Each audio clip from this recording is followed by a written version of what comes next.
안녕하세요. 사연 읽어주는 남유입니다. 오늘도 와주셔서 감사드리며 오늘의 사연 시작하겠습니다. 저는 아버지에 대한 믿음과 신뢰가 대단했어요. 아버지가 세상에서 가장 사랑하는 사람은 당연히 저라고 생각했거든요. 그런데 그 믿음이 제가 결혼을 한 순간부터 흔들리기 시작했습니다. 어느 순간 정신을 차려보니 아버지가 제 아내를 만나고 있었거든요. 안녕하세요. 저는 올해로 34살이 된 남성입니다. 저는 아버지와 사이가 무척이나 돈독했어요. 그럴 수밖에 없는 게 제가 아버지 없이는 아무것도 못하는 사람이거든요. 제가 8살 때 교통사고를 당했습니다. 그래서 평생을 휠체어에 의존해서 지금까지 살고 있어요. 저는 사고 날 당시의 기억이 전혀 없습니다. 병원에 있으면서 큰 수술을 받는 동안에도 아무것도 기억 못하더라고 아버지께 말씀하셨죠. 제가 초등학교 5학년 때 아버지께 물은 기억이 납니다. 아빠, 나 교통사고 어떻게 난 거라고 했지? 엄마랑 차 타고 가다가 사고 났다고 했잖아. 우서가 사람이 너무 큰 사고가 나면 기억을 못한대. 그 순간 고통이 너무 커서 그 고통이 몸을 차단하는 거래. 그러니까 억지로 기억해내려고 하지 마. 아버지는 사고 당시 이야기를 꺼내는 걸 무척 불편해하셨어요. 왜냐하면 그때 엄마도 세상을 떠나셨거든요. 그래서 철없는 초등학교 시절 때 몇 번 물어본 후로는 아버지께 사고에 대해 더 묻지 않았습니다. 아버지는 어차피 항상 같은 대답을 하셨거든요. 운이 너무 없었다 라고요. 사고가 난 건 운이 없었던 게 맞지만 아버지가 제 아버지라는 사실은 제게 정말 큰 행운이었습니다. 아버지는 제게 무척이나 세심하게 잘해주셨어요. 아버지는 제게 무척 열성이셨고요. 저는 학교에 간 기억보다 병원에 다닌 기억이 더 많습니다. 병원을 내 집처럼 드나들며 재활을 했거든요. 물론 아버지와 저의 노력에도 제 다리는 걷지 못했지만요. 어릴 적 아버지가 의사 선생님 멱살을 잡고 싸우던 게 생각이 나네요. 야, 이 자식아, 그런 말 하고도 네가 의사야? 의사면 고쳐볼 생각부터 해야지. 네가 뭔데 포기해라 말아야. 더 이상 할 수 있는 게 없긴 왜 없어? 이러니 돌팔이란 말이 나오지. 우서가 다른 병원에 가보자. 여기 순 돌팔이만 있네. 의사가 제 다리에 대해 더 이상 치료할 게 없다고 말했을 때 아버지의 반응이었어요. 하지만 그 후에 다른 병원에 가서도 같은 말을 들어야 했습니다. 저도 충격받고 힘들긴 했죠. 그래도 어쩌겠어요. 살아야죠. 솔직히 저는 제가 다시 걸을 수 있을 거라는 희망을 20살 이전에 버렸습니다. 그래도 저는 제 삶에 감사하며 살았어요. 왜냐하면 적어도 제 스스로 대소변은 가릴 수 있었으니까요. 소변줄을 차야 할 때도 있긴 하지만요. 사실 주변에 제가 아는 환자들 중 마비 증상 때문에 대소변 처리가 힘든 분도 계십니다. 소변줄을 껴야 하고 대변을 보기 위해서는 자약을 써야 하는데 그 불편감과 통증이 삶의 질을 엄청 떨어뜨린다고 하더라고요. 그런데 이분이 말씀하시기에 자신은 통증이 없어서 다행이라고 합니다. 어떤 분은 용추 이하로 완전 마비가 되었는데도 끔찍한 고통에 시달린다더라고요. 그 고통이 너무 커서 아침에 눈뜨기 싫을 정도라고요. 참 아이러니하죠. 다리가 마비되었을 때 신경이 살아있어서 불타는 고통이 끊임없이 느껴진다는 게요. 그분의 소원이 자다가 그대로 죽는 거래요. 그 고통이 얼마나 클지 감히 상상도 안 되네요. 그에 비하면 저는 참 운이 좋은 경우였어요. 그렇게 생각하며 살다 보니 제 현실을 빨리 인정하게 되더군요. 그저 남과 조금 다를 뿐이라고 생각하며 잘 살고 있어요. 이게 모두 아버지 덕분이라는 것에는 의심의 여지가 없습니다. 반면에 아버지는 오래도록 희망의 끈을 놓지 않으셨어요. 제 나이 30이 넘어서까지 저를 한의원에 데려가셨거든요. 침 맞으면 좋아질 수도 있다고요. 옛날 무협 영화를 보면 막힌 혀를 뚫어서 대단한 무림 고수가 된다는데 혹시 나도? 라는 생각도 해봤습니다. 말도 안 되는 기대감을 갖고 무작정 아버지를 따라 열심히 다녔었어요.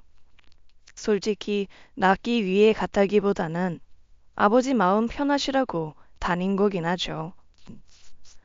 아버지가 언젠가는 제가 꼭 걸을 수 있는 날이 올 거라고 믿으셨으니까요. 어릴 때 생각해보면 언제나 아버지와 함께였습니다. 눈이 오나 비가 오나 매일 학교에 데려다 주셨어요. 보통 체험 학습이나 소풍, 수련회 등은 가지 말라고 할 법도 한데 항상 저와 함께 같이 가주셨죠. 그럴 수 있었던 게 아버지가 특별한 직업이 없으셨어요.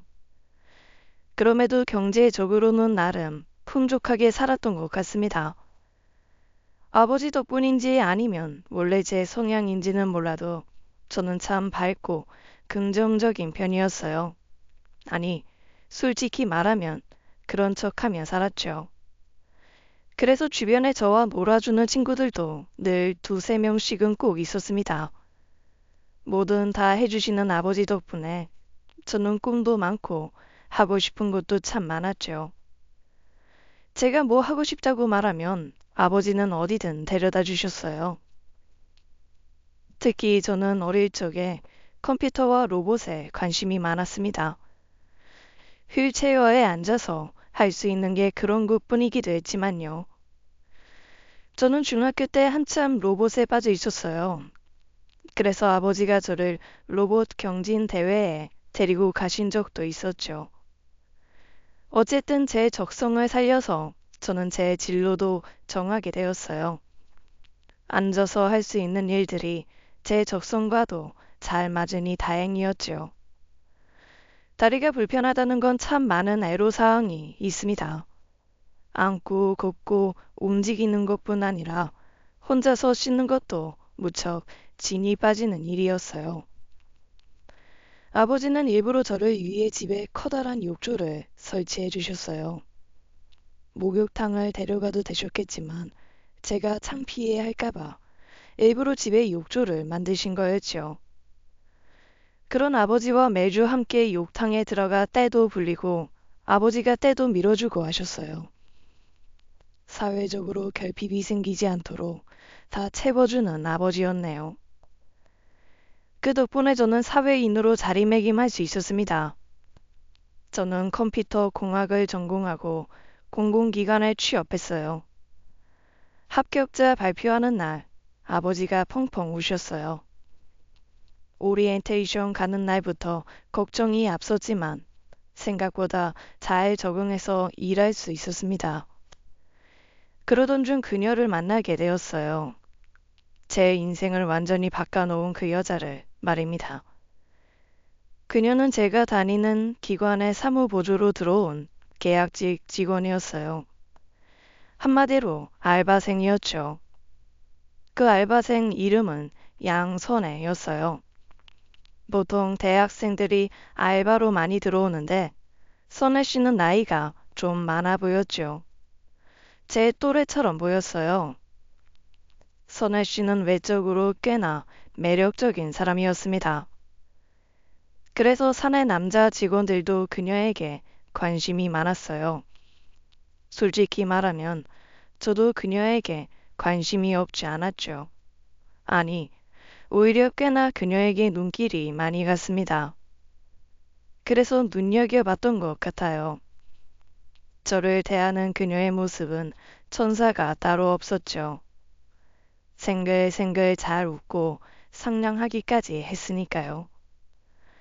그래서 그녀를 좋게 보고 있었어요.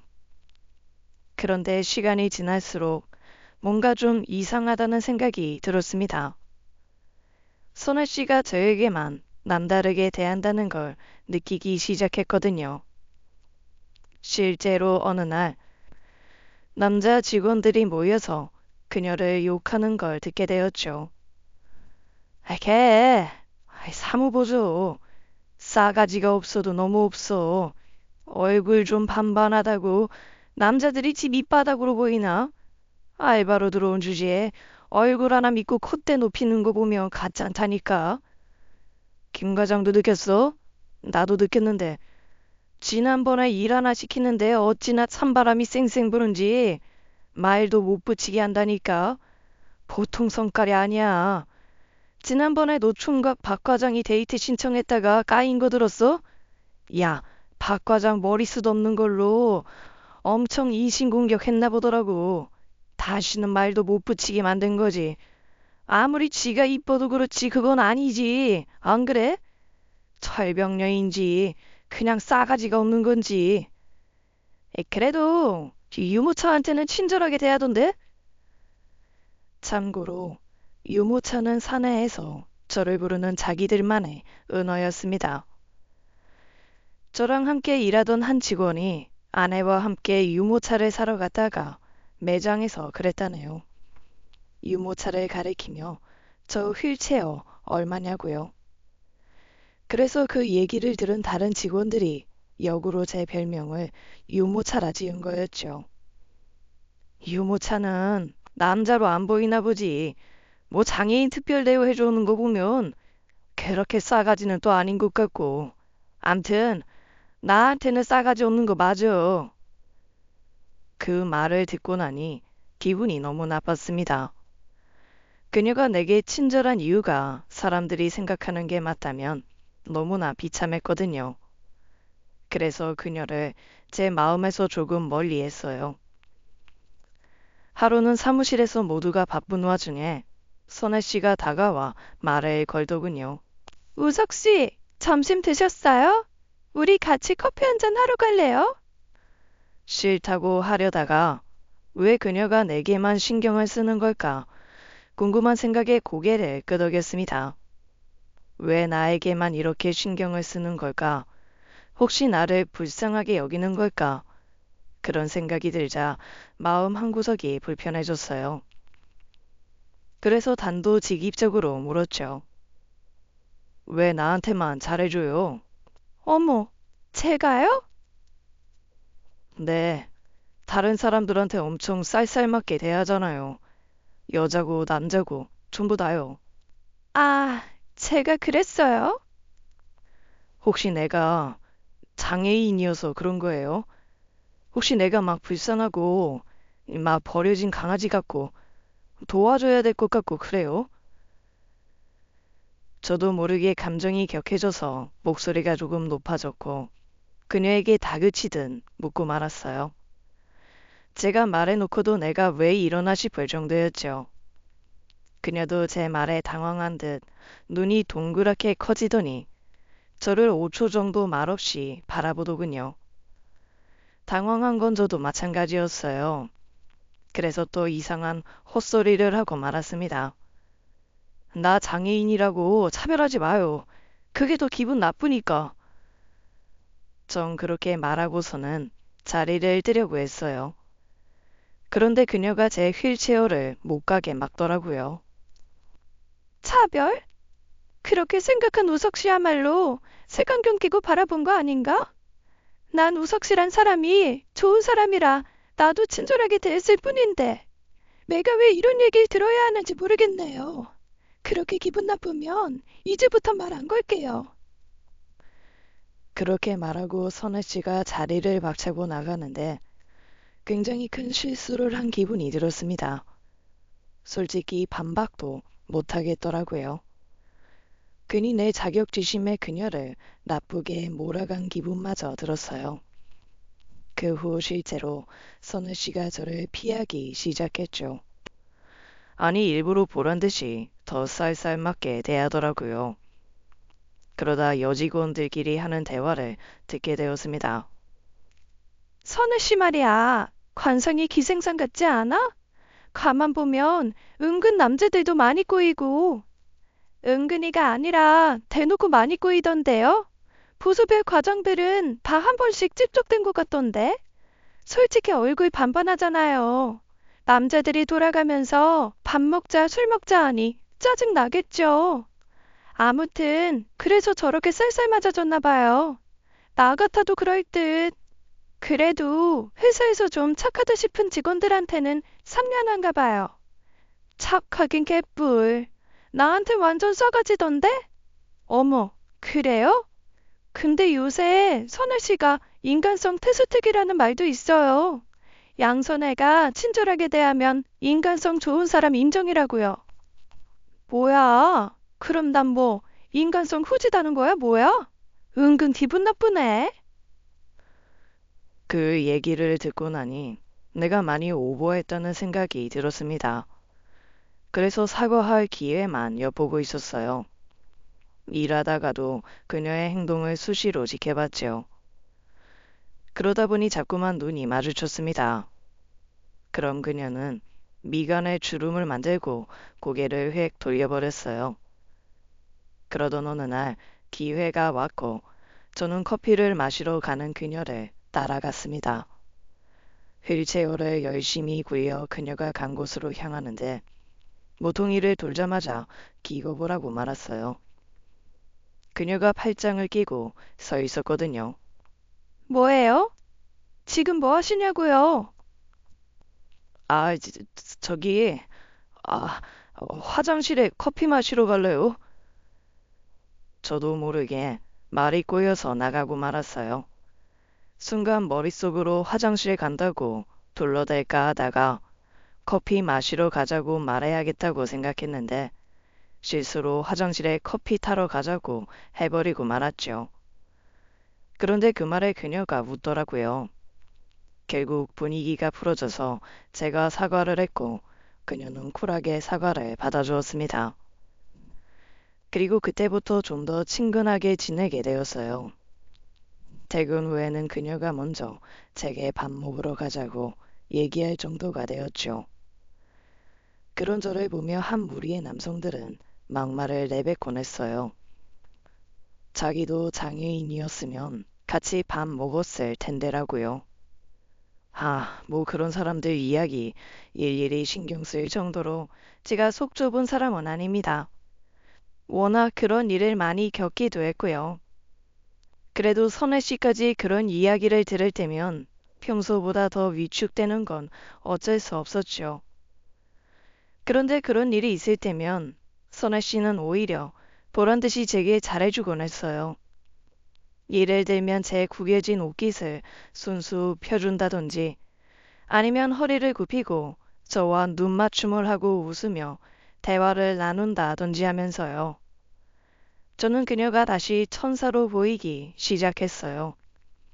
시간이 갈수록 제 마음은 커졌고 선혜 씨와의 친밀감도 점점 두터워졌죠. 선혜 씨도 저와 비슷한 마음인 것 같다고 느꼈을 때 저는 용기를 내어 그녀에게 고백을 했습니다. 사귀지도 않는 사이인데 커플링 반지까지 맞춰서 고백을 했어요. 공원에서 산책하며 반지를 내밀었습니다. 그 반지 상자를 열어본 선혜 씨는 알 수 없는 표정을 지었어요. 제 고백에 승낙해 줄지 안 해줄지 전혀 감이 오지 않았죠.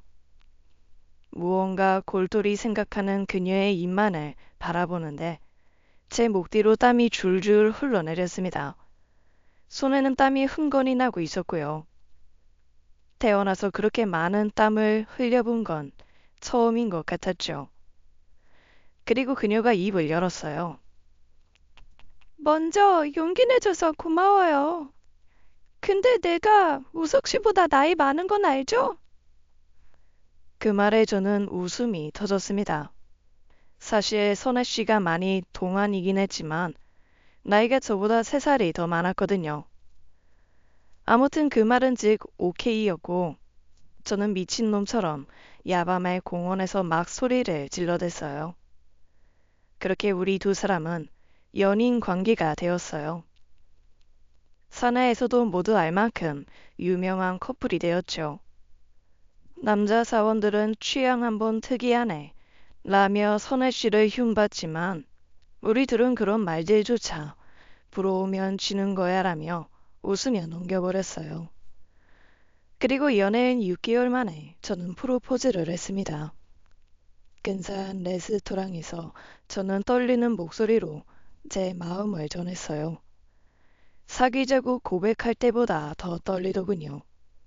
사귀는 것까진 승낙할지 몰라도 결혼은 다른 문제이니 더 겁이 난 것도 사실입니다. 만약 그녀가 거절한다면 이대로 헤어질 수도 있는 일이었어요. 그럼에도 불구하고 저는 이 여자 아니면 안 된다는 그런 마음이 컸고 결혼하고 싶은 제 마음을 숨길 수 없었네요. 그리고 돌아온 대답은 예상치도 못한 답이었어요. 그래도 프로포즈는 내가 하게 될 줄 알았는데 내가 너무 미안하네. 그래, 우리 결혼하자. 우석 씨만 괜찮다면 말이야. 그때는 그 말의 숨은 의미를 전혀 알지 못했습니다. 전 바보같이 프로포즈에 성공했다는 기쁨에 취해 있었어요. 이제와 돌이켜 생각해보면 참 이상한 대답이었는데 말이죠. 그 당시 저는 이 기쁜 소식을 가장 먼저 아버지께 말씀드려야겠다고 생각했어요. 아버지는 제 미래를 누구보다 걱정하시는 분이었거든요. 제가 회사에 들어가면 더 바랄 게 없다던 아버지는 종종 제게 여자친구는 있냐고 묻곤 하셨어요. 그리고 누구누구가 결혼했다더라 이런 이야기를 제게 하시기도 했고요. 그게 다 제가 연애하고 결혼하길 바라는 아버지의 속마음이라는 걸 압니다. 그래서 아버지께 가장 먼저 이 사실을 말씀드리게 되었어요.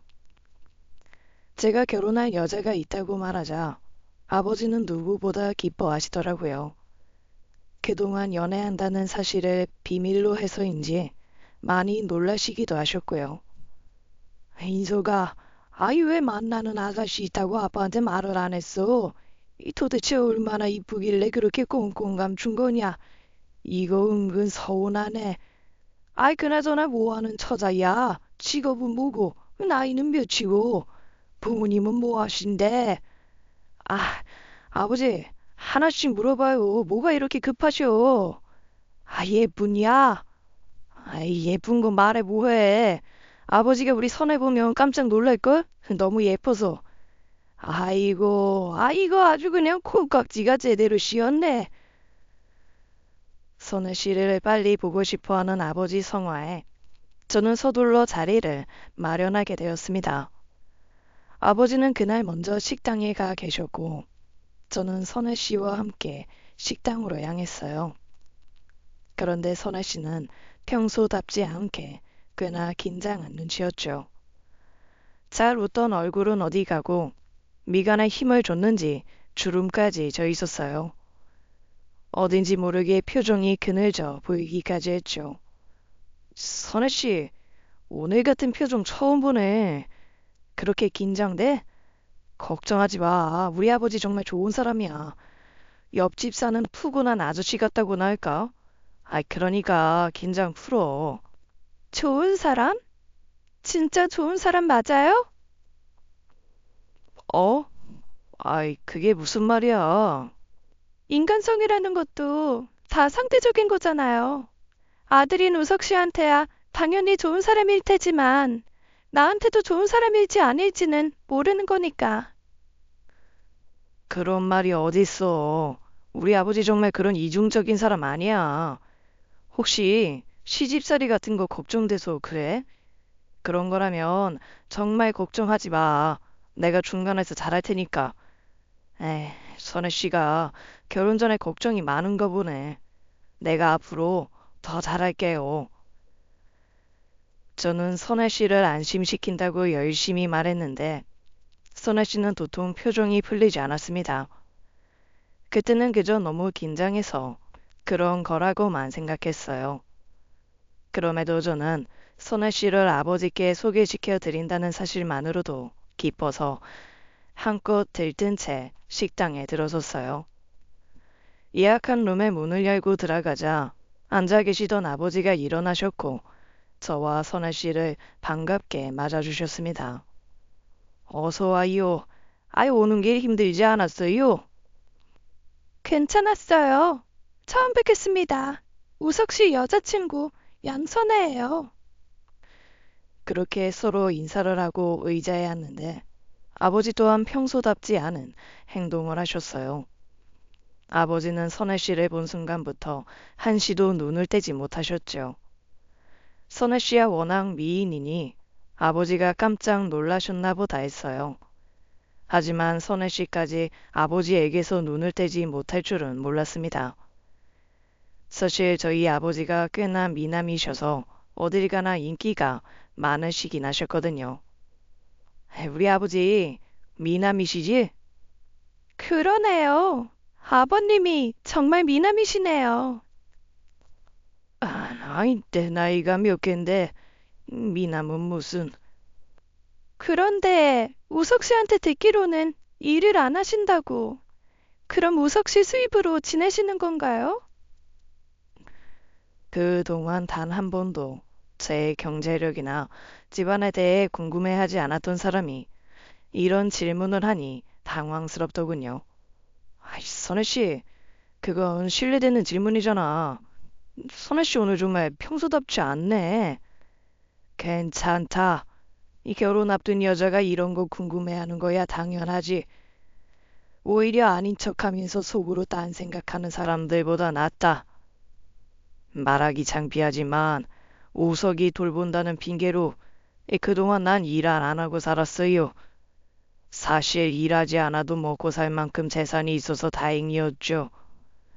그렇지 않았으면 내 아들한테 이만큼 신경 쓰고 살아오기 힘들었을 테니까요. 그래도 내 나름대로 지금까지 재산 까먹지 않으려고 공부도 하고 투자도 하면서 지내왔어요. 그러니 평생 동안 일도 안 한 게으른 노인네라는 이 색안경 끼고 보지 말고 그동안 자식 일에 진심이었던 아버지로 봐줬으면 좋겠네요. 물려받은 재산이 꽤 많으셨나 봐요. 그동안 우석 씨 앞으로 들어간 병원비도 한두 푼이 아니었을 텐데. 아버님이 투자 수완이 좋으신가 보네요. 뭐 운이 좋았을 뿐이죠. 선혜 씨는 계속해서 우리 집안과 경제력에 집중해서 이런저런 질문들을 했습니다. 사는 집은 어디인지, 주 수입원은 무엇인지 등을 물었어요. 제가 꽤나 방어적인 성격이라 솔직히 선혜 씨가 우리 아버지 재산을 보고 결혼하려고 마음 먹은 건 아닐까 라는 생각도 들었습니다. 그런데 그렇다고 하기엔 그동안 저와 만나면서 그런 질문을 들어본 적이 없었죠. 선혜 씨의 당돌한 질문들에 아버지가 차근차근 대답을 해주셨어요. 이번에는 아버지가 선혜 씨에게 질문들을 했습니다. 먼저 부모님에 대해 물으셨어요. 선혜 씨에겐 부모님이 안 계신다고 했습니다. 어릴 적 어머니는 병환으로 돌아가시고 아버지는 사고로 돌아가셨다고 했어요. 그래서 초등학교 때부터 눈칫밥 먹으며 친척집을 전전하며 살아왔다고 했죠. 늘 돈이 궁했고 학비가 없어 하고 싶은 공부도 못하고 살았다고 했어요.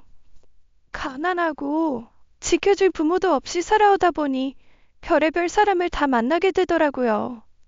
게다가 여자라는 이유 하나로 만만하게 보는 남자들도 한둘이 아니었고요. 오히려 예쁜 얼굴 탓에 겪지 않아도 될 나쁜 일도 많이 겪었어요. 대신 산전수전 겪어온 덕분인지 사람 보는 눈은 생긴 것 같아요. 그래서 우석 씨 맞는 것 같고요. 아버님이 보시기에 제가 돈 밝히는 여자처럼 보이겠지만 전 솔직히 가난한 사람과 결혼할 생각은 없습니다.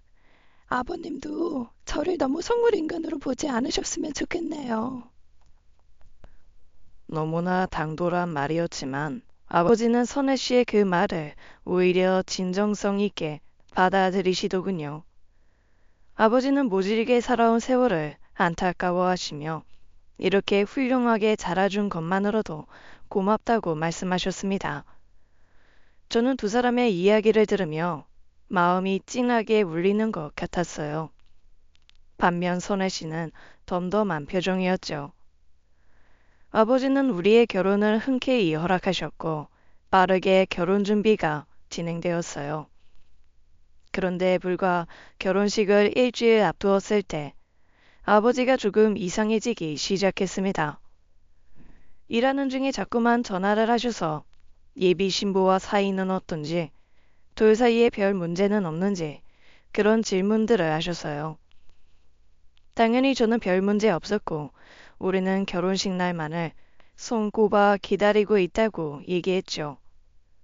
그러자 아버지가 뜬금없는 말씀을 하시더군요. 요즘 들어 너무 성급하게 결혼 결정한 건 아닌가 싶다. 아무리 그래도 사람이 사계절은 겪어보고 결혼해야 한다던데. 아버지, 결혼식 이제 겨우 일주일 남았어요. 갑자기 결혼 직전에 그게 무슨 말씀이세요? 선애가 고아였던 것도 좀 걸리고, 그리고 성격도 좀 당돌한 면이 아무래도 네 짝으로 잘 맞는 사람인지 의심스럽네. 아버지, 혹시 선애랑 무슨 일 있으셨어요? 지난번엔 혼자서도 잘 컸다고 대견해 하셨으면서 갑자기 왜 그런 생각을 하시는 건데요? 선애랑 병원 다녀오셨을 때 무슨 일 있으셨던 거예요? 무슨 일은 그냥 느낌이 이상하게 이 결혼이 내키지가 않네. 아버지, 저 선애 정말 너무너무 사랑해요. 앞으로 죽기 전까지 이런 여자 다시는 못 만날 것 같다고요. 선애는 저한테 하늘이 내려준 선물이에요. 제 말에 아버지는 더 이상 아무 말씀도 안 하셨어요. 저는 알 수 없는 아버지의 마음 변화가 신경 쓰였습니다. 그래서 선애를 만났을 때 넌지시 물어봤어요. 혹시 그날 무슨 일이 있었는지요? 그날은 아버지가 눈이 불편하시다고 안과에 내원한 날이었어요.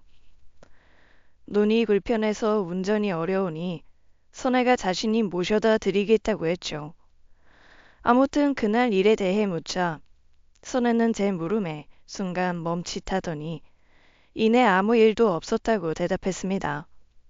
계속 캐묻는 것도 좀 그래서 더는 묻지 못했어요. 하지만 그날 물고 늘어져서라도 더 물었어야 했네요. 저는 아버지의 조언을 무시하고 결혼식을 올렸습니다. 참석한 하객은 적었지만 저는 그땐 누구보다 행복했어요. 꿈만 같은 신혼생활은 제가 꿈꿔왔던 것과 똑같았죠. 매일매일이 행복하고 감사함으로 흘러넘쳤습니다. 우리는 신혼집을 따로 구하지 않았어요. 아버지와 살던 집이 제게 맞춤처럼 편한 집이어서 아버지와 합가해서 살게 되었죠. 아내가 흔쾌히 허락해줘서 너무 고마울 따름이었죠. 아내는 결혼 후에도 일을 놓지 않았습니다. 결혼한 지 한 달 후 계약 만료로 다니던 회사를 그만두고 새 직장을 알아보더군요. 그렇게 신혼집에서 1시간 거리에 떨어진 곳에 입사하게 되었어요. 결혼 후 운이 잘 풀린 건지 급여가 괜찮은 회사에 정직원으로 들어갔죠. 아내가 좋은 일자리를 구한 건 좋은 일이었지만 저에게 마냥 좋은 일만은 아니었어요. 시간이 지날수록 회사 일이 많아지는 건지 아내의 퇴근 시간이 점점 늦어졌거든요. 그리고 또 서운한 일이 있었어요. 아내가 저와의 잠자리를 피하는 바람에 함께 한 날이 손에 꼽을 정도였죠. 그럴 때마다 아내에게 저를 사랑하는 게 맞는지 확인해 보면 저를 너무 사랑한다고 말해주는 아내였어요. 하지만 제 마음에 가장 걸리는 건 바로 혼인신고였습니다. 아내가 혼인신고를 미뤘거든요. 우리 결혼한 지 3개월이나 지났는데 이제 혼인신고 해야 하지 않아?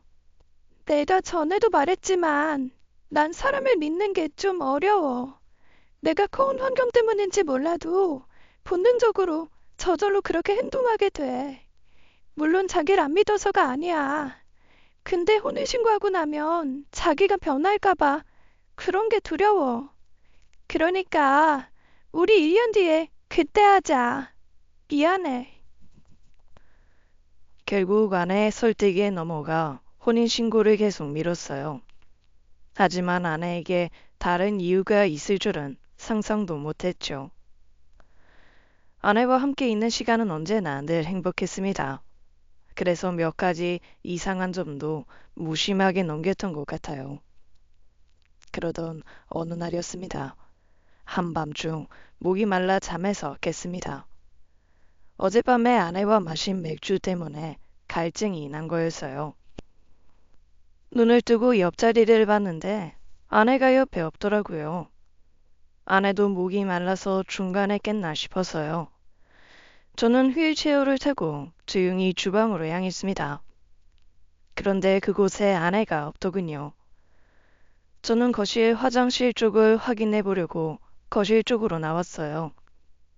그런데 그 순간 아버지 방문 쪽에서 문 열리는 소리가 났습니다. 저는 본능적으로 소리가 나는 곳을 바라보았죠. 아버지가 이 밤에 깨신 줄 알고 아버지 방문 쪽으로 다가갔어요. 그런데 그 방에서 나온 건 다름 아닌 아내였어요. 잠옷 차림의 아내가 저를 보고는 깜짝 놀라서 화들짝 놀랐습니다. 저 또한 아내가 아버지 방에서 나오는 걸 보고 깜짝 놀랐죠. 여보, 이 시간에 당신이 왜 아버지 방에서 나와? 깜짝이야. 물 마시러 나왔다가 아버님이 물 한 잔만 가져다 달라고 하셔서. 아내는 흩어져 있는 머리카락을 귀 뒤로 쓸어넘기며 대답하더군요. 어딘지 모르게 조금 당황해하는 모습이었어요. 저는 살짝 열린 안방 문틈으로 아내를 들여다보았습니다.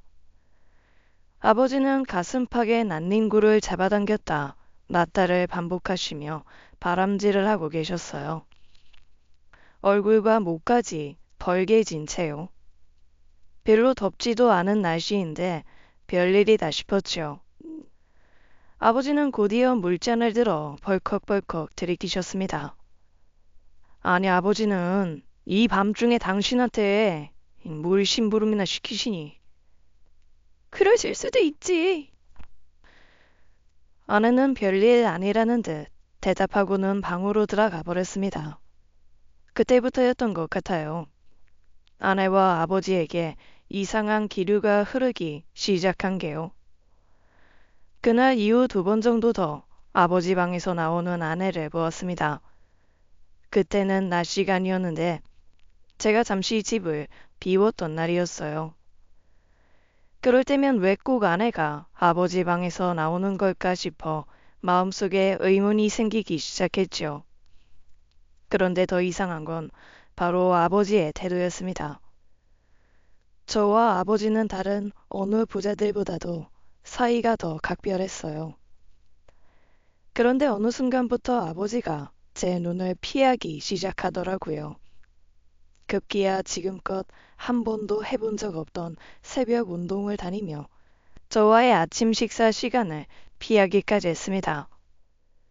아버지와 말이라도 한번 하려고 하면 아버지는 핑계를 대며 그 자리를 벗어나곤 했어요.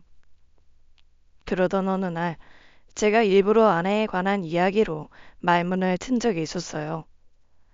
아버지가 이상하게 제 아내 이야기에만 반응을 보이시더군요.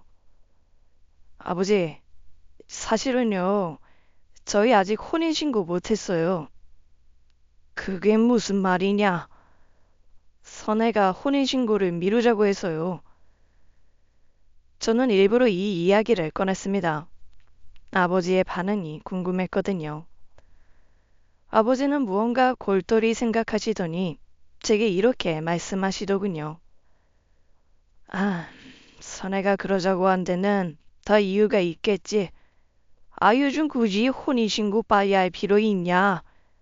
요즘 애들은 동거부터 해보고 결혼한다고 하던데 서로 잘 맞으면 그때 혼인신고해도 되지.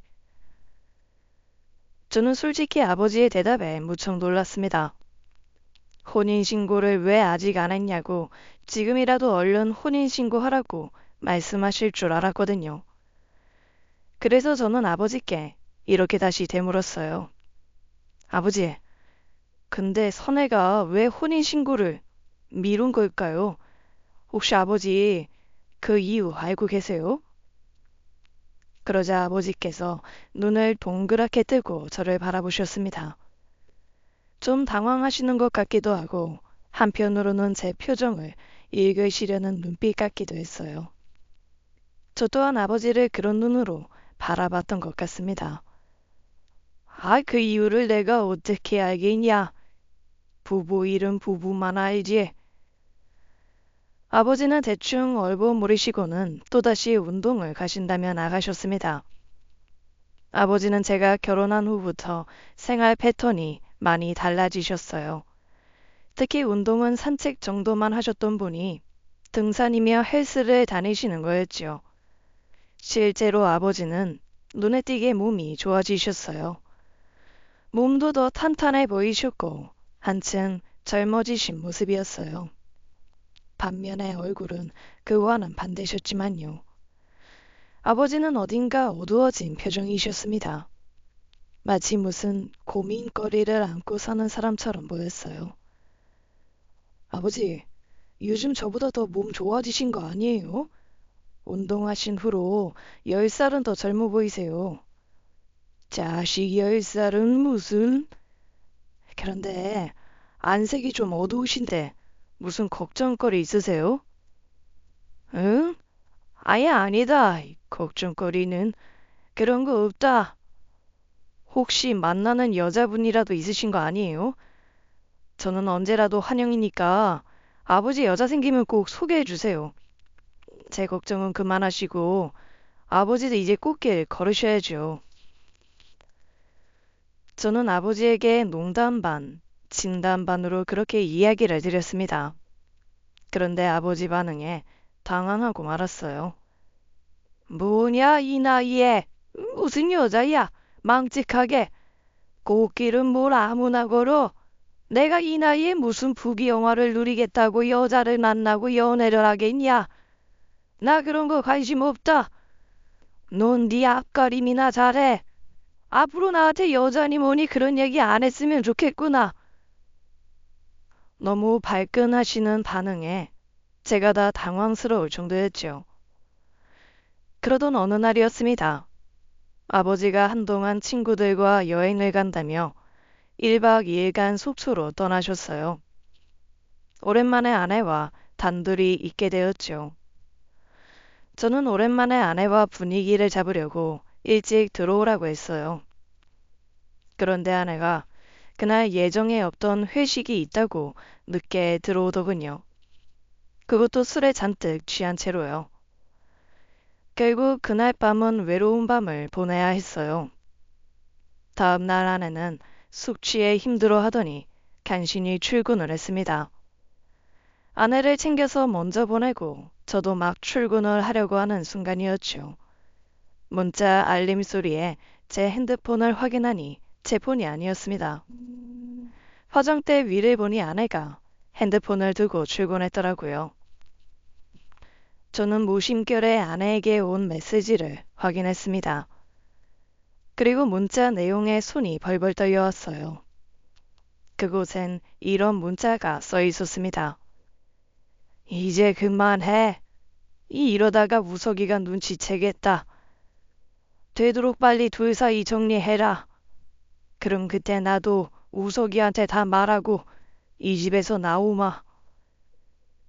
이게 대체 무슨 뜻인지 예측이 안 되더군요. 아니 솔직히 말하면 해서는 안 되는 상상이 떠올랐어요. 하지만 그럴 리 없다고 스스로 외면하려 했었죠. 그날 밤 저는 아내를 기다렸습니다. 그런데 어쩐 일인지 아내가 집에 들어오질 않더군요. 아버지도 여행에서 돌아오실 시간이 지났는데 집으로 오지 않고 계셨어요. 저는 점점 불안해졌습니다. 불편한 다리로 두 사람을 찾아 나서려니 눈앞이 캄캄해져 왔죠. 그러던 중 아버지 핸드폰에 위치 추적 어플을 깔았던 것이 떠올랐습니다. 결혼 전부터 아버지와 저는 서로의 위치를 알 수 있게 위치 어플을 깔았었어요. 저의 불편한 몸 때문에 아버지가 저를 데리러 오실 때가 종종 있었는데 그때마다 서로 길이 엇갈려 헤맨 적이 여러 번 있었거든요.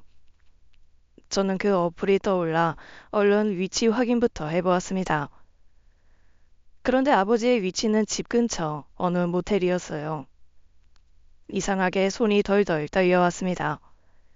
아버지께 여자가 생길 수도 있는 건데 심장이 쿵쾅쿵쾅 뛰더군요. 저는 급하게 휠체어를 끌고 그곳으로 찾아갔어요. 얼마나 급히 갔던지 땀이 뻘뻘 났습니다. 저는 위치 어플이 가리키는 장소에 도착했어요. 그리고 속으로 생각했죠.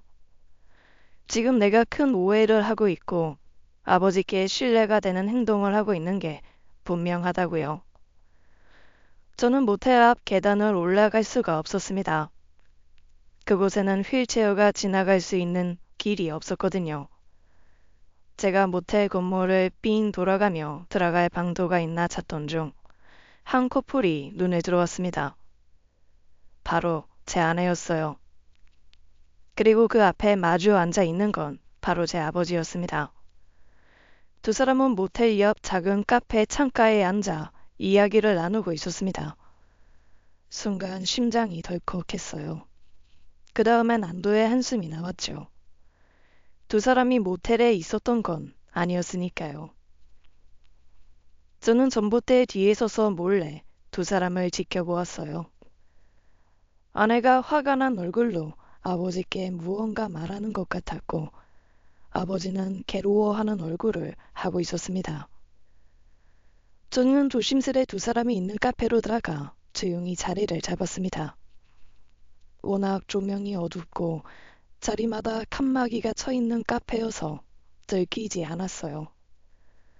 저는 대충 아무 음료나 시키고는 그들의 대화를 엿듣기 시작했습니다.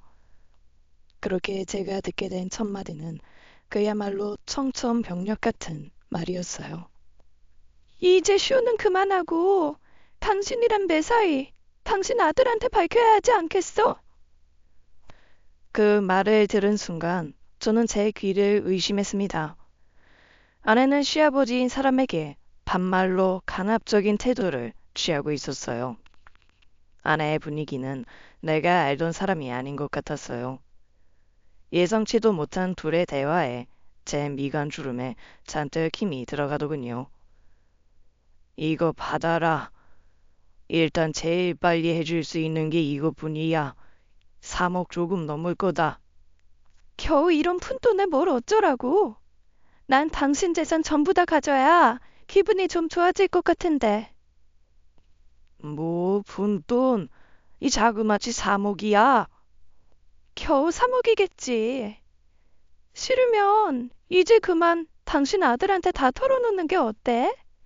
내가 누군지, 그리고 당신이 어떤 사람인지, 그리고 또 당신이 당신 아들한테 어떻게 했는지. 그만. 알겠다. 아야 알겠다고.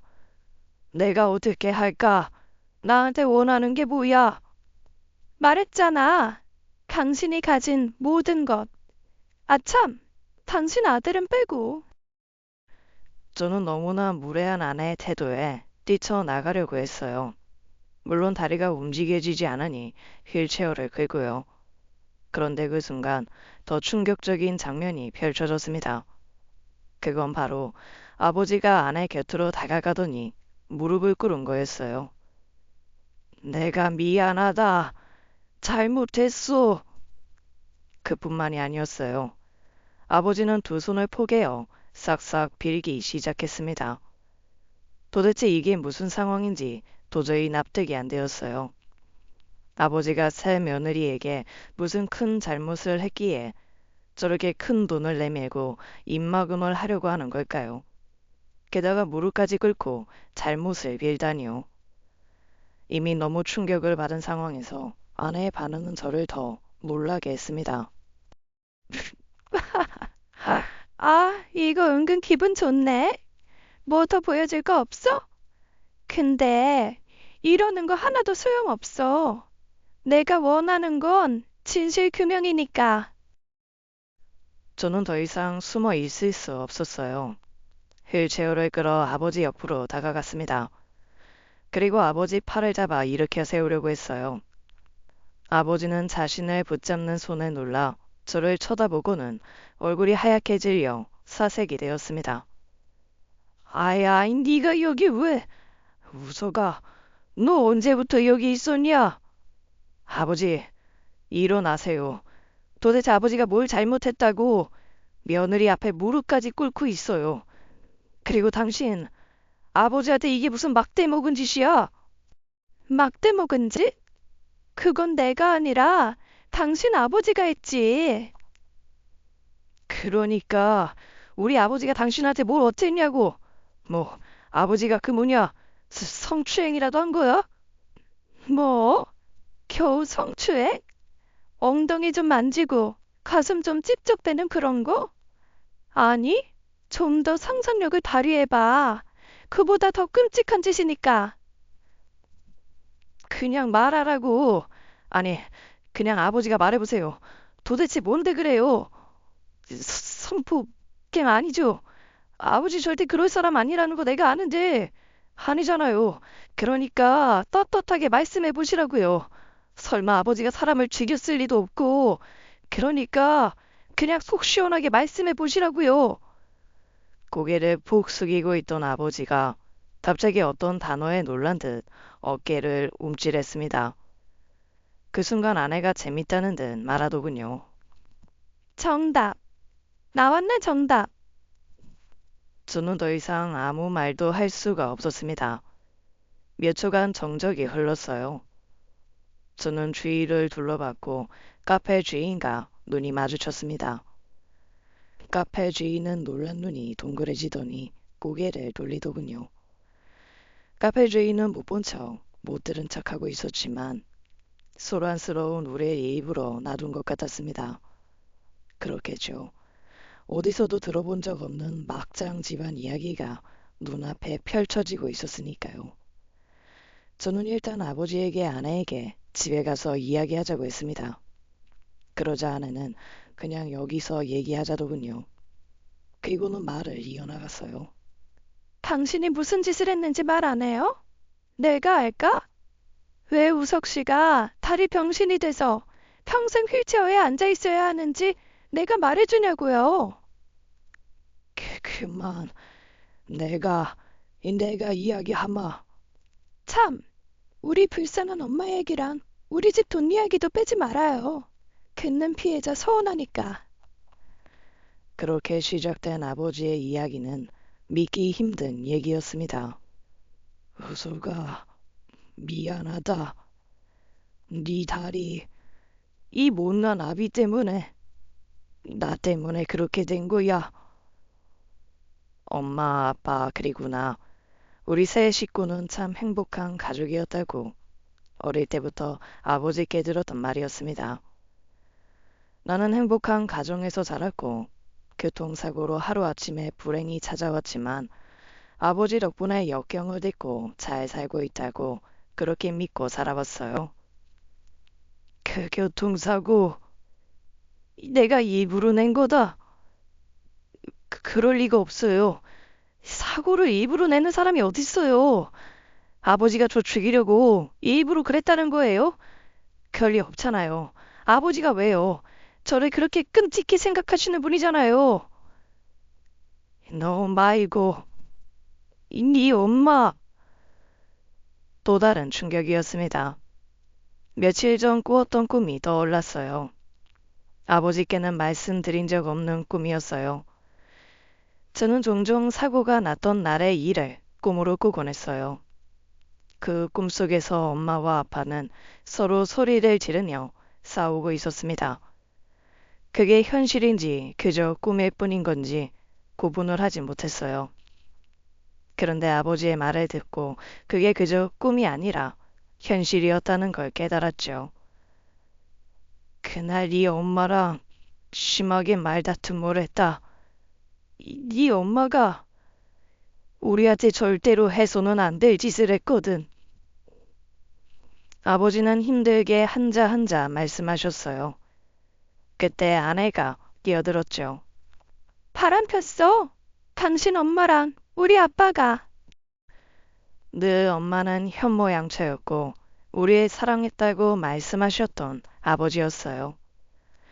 그런 엄마가 바람나 가정을 버리고 간 여자라는 사실을 아내의 입을 통해 들을 줄은 꿈에도 몰랐습니다. 그래, 네 엄마가 그 남자한테 가겠다고 해서 너무 화가 났다. 아직 어린 널 두고 이 사랑하는 남자 찾아 떠나겠다고 하는데 어떤 남자가 눈이 안 돌겠어. 그래도 그러면 안 됐는데, 정말로 그러면 안 됐는데, 내가 순간 미쳤었나 보다. 그래서 네가 대신 벌을 받았나 봐. 아버지는 엄마와 차를 타고 가던 중 싸우다가 엄마 쪽을 향해 일부러 핸들을 틀었다고 했습니다. 차가 가드레일에 부딪히는 순간 아차 싶었다. 내가 눈이 돌아서 뒷좌석에 있던 네 생각을 못했던 거야. 사고가 나자마자 바로 후회했다. 미안하다. 나 때문에 이 네 몸이. 아버지는 괴로워하며 흐느껴 우시더군요. 저는 너무 충격이었어요. 제 몸이 하반신 마비가 된 게 아버지 때문일 거라고는 상상도 못했습니다. 그저 운 나쁜 교통사고인 줄 알았어요. 아버지도 운이 나빴을 뿐이다 라고 늘 말해왔으니까요. 제게 애써 기억해내지 말라고 했던 아버지의 말씀이 떠올랐습니다. 저를 다치게 한 것도 모자라 일부러 엄마를 죽게 하려고 차 사고를 냈다는 아버지의 말이 더 귀에 거슬렸어요.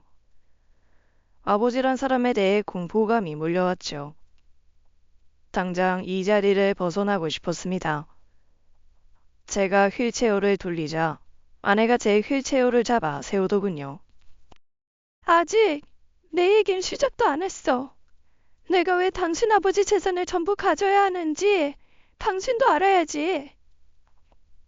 재산? 그건 또 무슨 소리야? 사실 저는 아버지가 물려받은 재산이 많다고 알고 있었어요. 그래서 제 병원비를 대고 제 수발을 드는 데만 모든 시간을 쓰실 수 있다고 생각했죠. 하지만 실상은 전혀 달랐습니다. 그 재산 우리 아빠 재산이야. 아니, 엄밀히 말하면 우리 엄마 재산이었지. 아내에게서 또 다른 충격적인 이야기를 듣게 됐어요. 아내의 엄마는 원래부터 몸이 약한 사람이라고 했습니다. 아내를 낳고 나서는 더 약해졌다고 했죠. 결국 병원에 장기 입원하게 되었고 끝내 병원에서 생을 마감했다고 하더군요. 아내의 아버지가 엄마 병간호를 열심히 해서 주변에서는 칭찬이 자자했다고 했어요. 이를 보던 간호사는 남자의 모습에 감명을 받았고 아내를 잃은 남자를 위로해줬다는군요. 그 후 두 사람은 사랑을 키워갔다고 했어요. 아내의 엄마는 남편에게 많은 재산을 남기고 떠났다고 했어요. 그렇게 아내를 위해 헌신적으로 병간호를 하던 남자는 아이러니하게도 아내가 세상을 떠나자마자 새로운 사랑을 시작한 거였죠. 남자는 간호사와 새로운 시작을 원했고 재혼까지 생각했대요.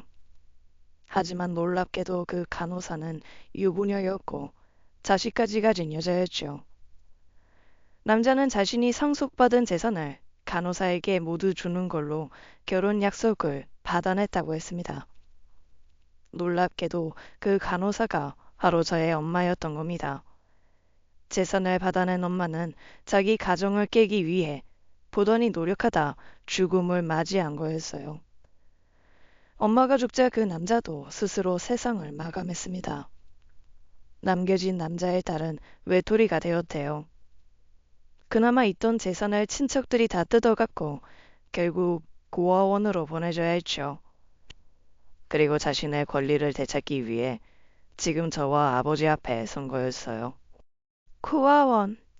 그 끔찍한 곳에서 지금 이 순간을 위해 버텨왔어. 네가 누리던 모든 것들, 그거 전부 우리 엄마 돈이었어. 애초에 너네 엄마가 우리 아빠한테 접근한 이유가 우리 엄마 돈 때문이었으니까.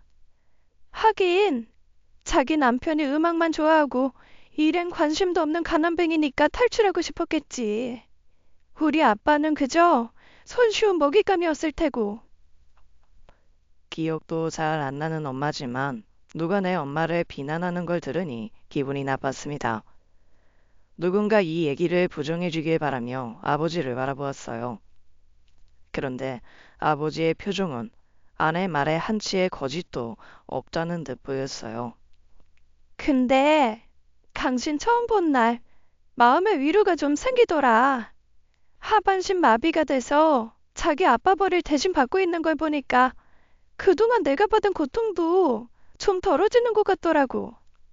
아, 나만 고통받고 있던 게 아니라 다행이다. 뭐 그런 생각. 이제 더 말 안 해도 내가 왜 이 집에 들어왔는지 알겠지? 아내는 아버지에게 집 처분과 함께 받은 재산을 달라고 하고는 자리를 떠났어요. 이제야 왜 아내가 나와의 잠자리를 피했는지 깨달았습니다. 왜 혼인신고를 미뤘는지도요. 아버지는 울고 있는 제게 휴지를 건넸습니다. 저는 아버지 손을 탁 쳐버리고는 그 카페를 빠져나왔어요. 하체가 병신인 제가 달리 갈 곳도 없었습니다. 집으로 천천히 휠체어를 옮기는데 제 처지가 더 처량하게 느껴졌죠. 모든 게 아버지 잘못만 같았어요. 아니, 엄마랑 아버지 다 같았죠. 현관문을 열자 아내가 집에서 짐을 챙겨 나오고 있었습니다. 저는 아내 팔을 붙잡았어요. 그냥 처음부터 다 말했으면 됐잖아. 우리 엄마가 바람 폈고 재산도 다 가져갔으니 돌려달라고. 그렇게 말하고 병신 같은 나한테 벌 받아서 쌤통이다. 그렇게 말하고 그냥 달게 갔으면 됐잖아. 힘들게 연애는 왜 하고 결혼은 왜 했어. 내가 결혼하자고 했어도 거절했었어야지. 아니, 사귀자고 했을 때 안 된다고 하지. 나 가지고 노는 재미로 결혼한 거야? 아내는 어떠한 대답도 하지 않았습니다. 그리고 그대로 떠나버렸어요. 이혼이고 뭐고 정리할 것도 없었습니다. 아버지가 잠시 후 집으로 돌아왔어요. 그리고 제 앞에 무릎을 꿇으셨죠. 내가 평생 속죄하며 삼아. 그러니까 제발 나쁜 생각은 하지 마라. 아버지는 제 손에 들린 소주병과 수면제를 조심스레 뺏어가셨어요. 그 후로 저는 휴직을 냈어요. 아무 생각도 하고 싶지 않았는데 그동안 제가 살아온 날들이 주마등처럼 계속 떠올라 지나갔습니다. 끔찍한 진실을 듣던 날의 카페 모습, 아내와 결혼식을 올리던 날 수줍게 웃던 아내, 아내에게 프로포즈하던 내 모습, 아내와 탕비실에서 티격태격 하던 일, 내 취업 소실에 만세 삼창을 외치며 뛰시던 아버지, 땀을 뻘뻘 흘려가며 내 재활을 돕던 아버지, 학교 다닐 적 내 옆에 따라다니던 아버지, 단 한순간도 내 곁을 떠난 적이 없던 아버지. 너무 어처구니 없는 제 인생에 피식피식 웃음이 나다가 눈물이 쏟아졌습니다. 머리가 희끗해진 아버지가 제 방으로 식사를 챙겨다 주는데 아버지 주름진 손이 눈에 들어왔습니다. 저 다부진 손으로 나를 들어 옮겼던 게 몇 번인가 생각해보니 그 수를 헤아릴 수도 없더군요. 저는 새 집을 구했어요. 거실이 딸린 작은 원룸이었습니다. 아버지, 평생 속죄하며 사세요. 그런데 전 아버지 몸에서 살 자신 없어요. 그렇게 저는 아버지와의 이별을 택했어요. 지금은 지난 일을 잊으려 무던히 바쁘게 살려고 노력 중이에요. 얼마 전 이사를 가면서 아내의 남은 물건을 발견했습니다. 아내가 다니던 직장에 전화를 해보았어요. 이미 휴대폰은 없는 번호라고 나왔거든요. 예상은 했지만 그만뒀다는 소식을 전해 들었습니다. 아내가 남긴 물건은 지갑이었어요. 그 안엔 아내의 주민등록증도 들어있었죠. 홍지은, 아내의 진짜 이름이었어요. 지갑 속엔 아내의 진짜 가족 사진이 들어있었습니다. 너무나 행복해 보이는 한 가족이었어요. 누가 이 사진을 보고 이런 비극적인 사연을 떠올릴 수 있을까요? 평생을 피해자로 살아온 아내가 이 세상 어딘가에서 마음의 평안을 되찾고 잘 살길 바랍니다. 아버지께 어느 날 연락이 왔습니다. 경찰에 자수했다고요. 경찰에서는 공소시효가 적용되어서 처벌할 수 없다고 했다더군요. 아버지는 재산을 정리하고 지방에 내려가셨어요. 가끔 문자로 연락이 옵니다. 경비 일을 시작했다고 하시더군요. 저는 답장을 한 번도 보낸 적이 없어요. 어떻게 아버지를 대해야 할지 모르겠습니다. 여러분이라면 어떻게 이 상황을 헤쳐나갈지 궁금하네요. 저보다 오래 사신 분들에게 지혜로운 조언 부탁드립니다. 긴 사연 들어주셔서 감사합니다. 지금까지 사연 읽어주는 남녀였습니다. 끝까지 함께 해주신 여러분 감사드리며 저희는 다음 사연으로 돌아올게요. 감사합니다.